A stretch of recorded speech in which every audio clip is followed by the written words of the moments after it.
കേരളത്തിൽ നഷ്ടപ്പെട്ട രാഷ്ട്രീയാധികാരം പിടിച്ചുപറ്റുന്നതിന് വേണ്ടി ഏറ്റവും ഹീനമായ, നിന്ദ്യമായ, അങ്ങേയറ്റം നീചമായ ഗൂഢനീക്കമാണ് കേരളത്തിൽ കോൺഗ്രസിന്റെ നേതൃത്വത്തിൽ നടന്നുകൊണ്ടിരിക്കുന്നത്. അതെന്താണ്? നിങ്ങൾ ശ്രദ്ധിച്ചിട്ടുണ്ടാവും. കേരളത്തിലെ പ്രതിപക്ഷ നേതാവ് കോൺഗ്രസ്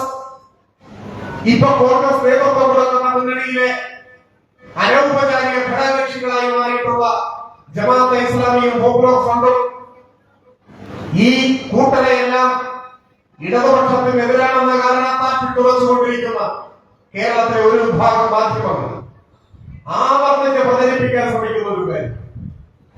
എന്താണ് ആ കാര്യം?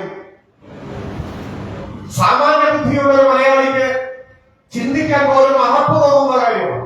പക്ഷെ ഇത് പ്രചരിപ്പിക്കുകയാണ്. എന്താണ്? കേരളത്തിന്റെ മുഖ്യമന്ത്രി പിണറായി സംഘപരിവാറുമായി RSSുമായി സന്ധി ചെയ്യും. ഇല്ലേ? അതാണ് പ്രചരണം. പിണറായിയും RSSും തമ്മിൽ ഒത്തുതീർപ്പുണ്ടാകും. ഇത് പ്രചരിപ്പിക്കുകയാണ്. സാധാരണഗതിയിൽ മനുഷ്യനായി പിറന്ന ഒരാൾ പറയാൻ മടിക്കുന്ന ഒരു കാര്യമാണ്. പക്ഷെ പ്രതിപക്ഷ നേതാവ് പറയും. അക്കാര്യത്തിൽ സംശയമില്ല. പ്രതിപക്ഷ നേതാവിനെ പോലൊരാളെ സമീപകാല കേരള രാഷ്ട്രീയം കണ്ടിട്ടേയില്ല.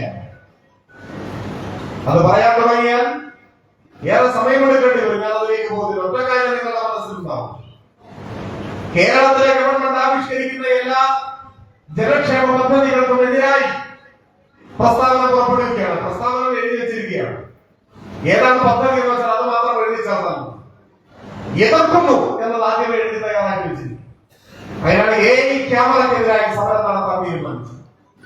AI ക്യാമറകൾ റോഡിൽ സ്ഥാപിച്ചതുകൊണ്ട് എത്ര മനുഷ്യരുടെ ജീവനാണ് രക്ഷപ്പെട്ടത്. ഓരോ മാസവും വാഹനാപകടങ്ങളിൽ മരിച്ചവരുടെ എണ്ണം പുറത്തു വരുമ്പോൾ ഇപ്പൊ പഴയതിൽ നിന്നും ഗണ്യമായ കുറവാണ്.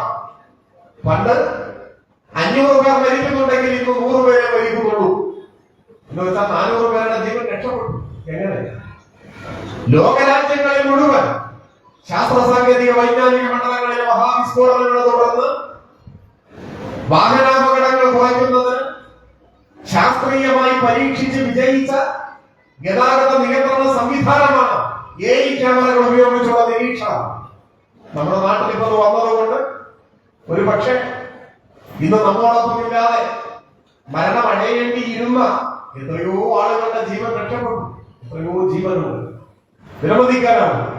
ആ പരിഷ്കാരത്തിനെതിരെ സമരം ചെയ്യുന്നവരാണോ? സമരത്തിന് ആളെ കിട്ടാതെ ദയനീയമായി പരിഹാസ്യരായി മാറിയപ്പോ നേരെ കോടതിയിലേക്ക് പോയി. പ്രതിപക്ഷ നേതാവ് കോടതിയിൽ ഇപ്പൊ അങ്ങനെയാണ്. സമരം പ്രഖ്യാപിക്കും. ഒരു പട്ടികയും സമരത്തിന് കിട്ടില്ല. ഞാൻ കോൺഗ്രസ് ആക്ഷേപിച്ച് പറഞ്ഞാൽ ശരിയായ പട്ടിക പറഞ്ഞാൽ ഒരു പട്ടികയും സമരത്തിന് കിട്ടുന്നില്ല. പിന്നല്ല മനുഷ്യരെ കിട്ടുന്നത്. അപ്പൊ നേരെ കോടതിയിൽ പ്രതീക്ഷ അർപ്പിക്കുകയാണ്. ചില ന്യായാധിപരിൽ നിന്നും അനുകൂലമായ നിലപാട് വന്നേക്കുമെന്ന് പ്രതീക്ഷിച്ചാണ് ഇക്കൂട്ടർ കോടതിയിൽ പോകുന്നതെന്ന് സംസാരമുണ്ട്. നമുക്കറിയില്ല. പക്ഷേ കോടതി ഭൂതകണ്ണാടി വെച്ച് നോക്കിയിട്ട് പോലും ഇവർ കൊണ്ടുപോരുന്ന കേസുകളിൽ ഒരു ന്യായം കാണാൻ പറ്റുന്നില്ല. അവസാനം AI ക്യാമറ വിഷയത്തിൽ പ്രതിപക്ഷ നേതാവിനോട് കേരള ഹൈക്കോടതി ഒരു ചോദ്യം ചോദിച്ചു. നിങ്ങൾ ആരെയും ഓർക്കുന്നുണ്ടോ? എനിക്കറിഞ്ഞില്ല. ഓർക്കുന്നില്ലെങ്കിൽ അത് നിങ്ങളുടെ കുഴപ്പമില്ല.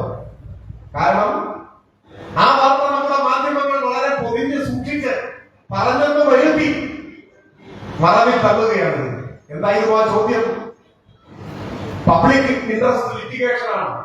പൊതുതാൽപര്യ ഹർജിയാണ് കൊടുത്തത്. പൊതുതാൽപര്യം. കോടതി അത് വായിച്ചു നോക്കിയ ശേഷം കേരളത്തിന്റെ പ്രതിപക്ഷ നേതാവിനോട് ചോദിച്ചു, ഇത് പബ്ലിക് ഇൻട്രസ്റ്റ് ആണോ പബ്ലിസിറ്റി ഇൻട്രസ്റ്റ് ആണോ? അതാണ് ചോദ്യം. ഇത് പബ്ലിക് ഇൻട്രസ്റ്റ് ആണോ അതോ പബ്ലിസിറ്റി ഇൻട്രസ്റ്റ് ആണോ? കേരളത്തിന്റെ ചരിത്രത്തിൽ ഇതുവരെ ഒരു പ്രതിപക്ഷ നേതാവിനോടും കേരള ഹൈക്കോടതി ചോദിച്ചിട്ടില്ലാത്ത ചോദ്യം. മാനാഭിമാനത്തിന്റെ കണികയെങ്കിലും ഉണ്ടെങ്കിൽ ആ സെക്കൻഡിൽ നാട് വിട്ടു പോകും വി.ഡി. സതീശൻ. പക്ഷെ അത് ഒരിക്കലും അങ്ങനെ പോകില്ല നമുക്കറിയാം. കാരണം അതിന്റെ കണിക ഉണ്ടായിട്ട് വേണ്ടില്ല.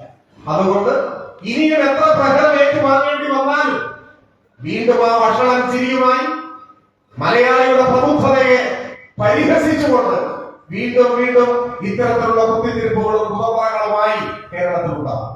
അദ്ദേഹത്തിന്റെ നേതൃത്വത്തിലാണ് ഞാൻ നേരത്തെ പറഞ്ഞ പ്രചരണം അടിച്ചുകൊണ്ടിരിക്കുന്നത്. മുഖ്യമന്ത്രി RSSുമായി സന്ധി ചെയ്യും. കാരണം ഏത് മുഖ്യമന്ത്രി, ഏത് പാർട്ടി സംഘപരിവാർ ഭീകരതയ്ക്കെതിരെ, RSSന്റെ കൊടും ക്രിമിനലുകൾക്കെതിരെ ഈ കേരളത്തിന്റെ മണ്ണിൽ ഏറ്റുമുട്ടി രക്തസാക്ഷിത്വം വരിക്കേണ്ടി വന്ന എത്ര സഖാക്കളുണ്ട് ഈ പ്രസ്ഥാനത്തിന്റെ ഭാഗമായി നിന്നത്? കേരളത്തിലെ ഓരോ ഗ്രാമങ്ങൾക്കും RSSനെ ചെറുത്തു നിന്ന കമ്മ്യൂണിസ്റ്റ് പോരാളികളുടെ ചോര വീണ ചരിത്രം പറയാറുണ്ട്. എത്ര സഖാക്കൾ ജീവൻ കൊടുത്ത് നാം പ്രതിരോധിച്ചതാണ്. ഉത്തരേന്ത്യൻ സംസ്ഥാനങ്ങളൊന്നൊന്നായി കാവി പതാകയുടെ മുന്നിൽ മുട്ടുമടക്കി നിലത്തിഴയുന്ന ഘട്ടത്തിൽ ആ കാവി പതാകയ്ക്ക് കേരളത്തിന്റെ ആകാശം ഉയർന്നു പറക്കാൻ കഴിയാതെ പോയത് കേരളത്തിലെ കമ്മ്യൂണിസ്റ്റുകാർ ചോര കൊടുത്ത് ഈ മണ്ണിൽ അവരെ പ്രതിരോധിച്ചത് കൊണ്ടാണ് എന്ന യാഥാർത്ഥ്യം നമ്മുടെ മുന്നിലില്ലേ?